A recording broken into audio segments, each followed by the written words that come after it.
ಪುಟ್ಟರಾಜ ಗವಿ doctor ಇವರ ಪಾದಕ್ಕೆ ನಮಸ್ಕರಿಸುತ್ತಾ, ವೇದಿಕೆ ಮೇಲೆ ಗಣ್ಯಮಾನ್ಯರಾದಂಥ ಪರಂ ಪೂಜಾರಾದಂಥ ಶಿವಯೋಗಿಗಳು ಹಾಗೂ ಪ್ರತಿಯೊಬ್ಬರದ ಹೆಸರು ಗೊತ್ತಿಲ್ಲ ನನಗೆ, ಎಲ್ಲ ಗಣ್ಯ ವ್ಯಕ್ತಿಗಳೇ ಹಾಗೂ ಈ ಕಾರ್ಯಕ್ರಮಕ್ಕೆ ಅತಿಥಿಯಾಗಿ ತಮ್ಮ ಅಮೂಲ್ಯ ಸಮಯ ಬಿಟ್ಟು ಶಿಕ್ಷಕರೇ, ಮುದ್ದು ಮಕ್ಕಳೇ, ತಮಗೆಲ್ಲರಿಗೆ ಕೋಟಿ ಕೋಟಿ ನಮಸ್ಕಾರಗಳು.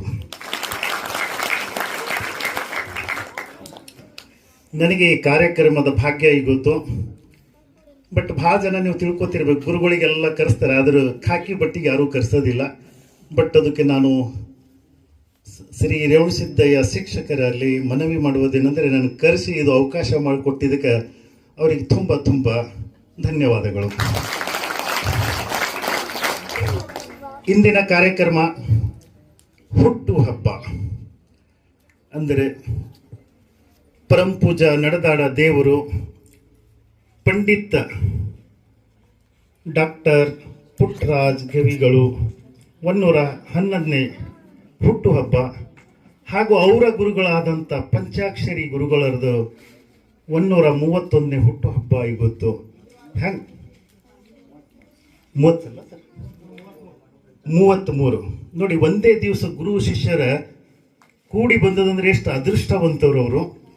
ಮತ್ತು ಪಂಚಾಕ್ಷರಿ ಗುರುಗಳು ಅವ್ರ ಮೇಲ್ನೋಟಕ್ಕೆ ಬರಬೇಕಂದ್ರೆ ಕುಮಾರಸ್ವಾಮಿ ಗುರುಗಳು ಅವ್ರಿಗೆ ಒಂದ್ಸಲ ಕಂಡು ಹಿಡಿದು ಪಂಚಾಕ್ಷರಿ ಗುರುಗಳಿಗೆ ನವಲ್ಗುಂದದ ಮಟ್ಟದ ಅಧಿಪತಿ ಮಾಡಿದಂಥವ್ರು ಕುಮಾರಸ್ವಾಮಿ ಅವ್ರ ಗುರುಗಳಂತರು. ಆದರೆ ಮುಖ್ಯವಾಗಿ ಇವತ್ತು ಹೇಳಬೇಕಂದ್ರೆ ಪುಟ್ಟರಾಜ ಗವಿಗಳು. ಭಾಳ ಜನ ನಾವು ಕಣ್ಣಿದ್ದವರು ಇವತ್ತು ಏನು ಮಾಡ್ಲಿಕ್ಕೆ ಸಾಧ್ಯನೇ ಇಲ್ಲ ಅನ್ನಿಸ್ತದೆ ನಮಗೆ. ಬಟ್ ಕಣ್ಣ ಇಲ್ಲ, ಗುರು ಮತ್ತು ಶಿಷ್ಯ ಇಬ್ಬರು ಹೆಂಗೈತಿ ಗೊತ್ತಿರೋ ಇಬ್ಬರದು ಇತಿಹಾಸ ಹೇಳಬೇಕಂದ್ರೆ, ಗುರುವಿಗೂ ಕಣ್ಣಿಲ್ಲ, ಶಿಷ್ಯಗೂ ಕಣ್ಣಿಲ್ಲ, ಆದರೆ ಇಬ್ಬರಿಗೆ ಅಂತರ ಆತ್ಮದ ಕಣ್ಣಾಯಿತು. ಆ ಕಣ್ಣಿನಿಂದ ಇವತ್ತು ಇಡೀ ಜಗತ್ತೆಲ್ಲ ವಿಶ್ವದ ತುಂಬ ಎಲ್ಲ ಹೆಸರು ಹರಡಾಡಿತ್ತು. ಅಂದರೆ ಪ್ರತಿಯೊಬ್ಬರು ನಾವು ಮಾನವ ಜನ್ಮಕ್ಕೆ ಬಂದಿದ್ದೆವು, ಒಂದು ಸಂತಿ ಅಂತ ತಿಳ್ಕೊಂಡು ಬಂದಿದ್ದೆವು ನಾವು. ಬಟ್ ಹೋಗಿನ ಮೇಲೆ ಜನ ನೆನೆಸಬೇಕಂದ್ರೆ ಇದೇ ಉದಾಹರಣೆ ಐತಿ ಇವತ್ತು. ಪ್ರತಿಯೊಬ್ಬರು ಪುಟ್ಟರಾಜ ಅಪ್ಪ ಕವಿ ನಮ್ಮಂಥ ಅನೇಕ ದೀನ ದಲಿತರನ್ನ, ಬಡ ಜಂಗಮರನ್ನ ಸಮಾಜದೊಳಗೆ ಕಸ ಆಗಿರ್ತಕ್ಕಂಥವ್ರಿಗೆ ರಸವನ್ನು ಮಾಡಿರ್ತಕ್ಕಂಥ ಶಕ್ತಿ ಮತ್ತು ತಪಸ್ಸು ಯಾರ್ದು ಅಂತ ಕೇಳಿದ್ರೆ ಅದು ಪುಟ್ಟರಾಜ ಗವಿಗಳದು ಅನ್ನುವಂಥ. ಎಲ್ಲೋ ಊರಾಗ ಹಿಟ್ಟು ಬೇಡ್ಕೊಂಡು 4 ಮನೆ ಗಂಟಿ ತೊಗೊಂಡ್ತೀರಿ,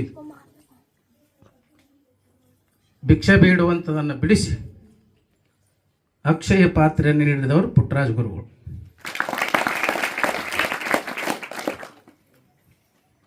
ಅದಕ್ಕೆ ಅವರ ಹೆಸರಿನ ಮ್ಯಾಲ ಒಂದು ನಮ್ಮ ಎಲ್ಲ ಸಮಾನ ಮನಸ್ಕಾರ ಕೊಡಿ.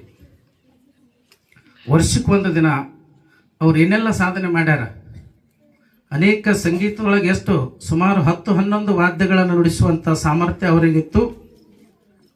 ಕಣ್ಣಿಲ್ಲದೆ ಇದ್ರೂ ಕೂಡ 1961ನೇ ಇಸ್ವಿ ಒಳಗೆ ಬಸವ ಪುರಾಣ ಹಿಂದಿ ಒಳಗೆ ಬರೆದು ಪ್ರಥಮ ರಾಷ್ಟ್ರಪತಿ ಆಗಿರ್ತಕ್ಕಂಥ ಬಾಬು ರಾಜೇಂದ್ರ ಪ್ರಸಾದ್ ಅವರಿಗೆ ಕೊಟ್ಟು, ನಮ್ಮ ಕರ್ನಾಟಕದ ದಾರ್ಶನಿಕ ಬಸವಣ್ಣರನ್ನು ಪಾರ್ಲಿಮೆಂಟ್ವರೆಗೂ ತೋರಿಸಿ ಅವ್ರು ನೀವು ಹೆಂಗೆ ಬರ್ದಿರಿ ಕಣ್ಣಿಲ್ದವ್ರು ಅಂತ ಕೇಳಿದ್ರೆ ಅದು ಗುರುಕೃಪೆ ಅಂತಿದ್ರು. ಅವ್ರು ಗುರುಕೃಪೆ.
ರೆ ಗ ಗ ಪ